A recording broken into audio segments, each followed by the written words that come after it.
Hi friends, இப்போ நம்ம என்ன செய்ய போகிறோம்னா துவரம்பருப்பு சட்னி செய்ய போகிறோங்க. துவரம்பருப்பு சட்னிக்கு என்னென்னா துவரம்பருப்பு, தேங்காய், பூண்டு, வரமிளகாய், கருவேப்பிலை, ஜீரகம். வானல் பற்ற வச்சுக்கோங்க. எண்ணெய் ஊற்றிக்கிறோம். எண்ணெய் காஞ்சிச்சிங்க. பூண்டு போட்டுக்கிறோம். ஃபஸ்ட்டு ஏன் பூண்டு போட்டுக்கிறோம்னா துவரம்பருப்பு சீக்கிரம் வணங்கிடும்.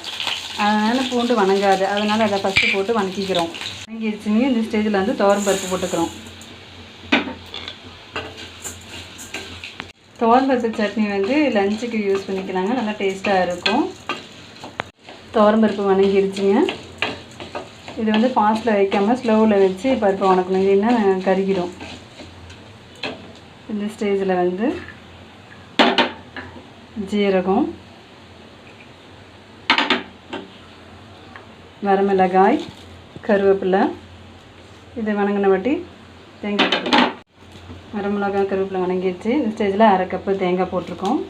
தேங்காய் போட்டுருவோம். தேங்காய் போட்டு வணக்கிடுவோம். தேங்காய் போட்டது வணங்கிடுச்சுங்க. இப்போ இதை அரைச்சி எடுத்துக்குவோம். இனி பாருங்கள், உப்பு போட்டு நம்ம அரைச்சிக்கிட்டோம். ரெடி ஆகிடுச்சு. பாருங்கள், ரெடி ஆகிடுச்சு. பிடிச்சிருந்தா கமெண்ட் பண்ணுங்கள், லைக் பண்ணுங்கள், பெல் ஐக்கான் டச் பண்ணுங்கள்.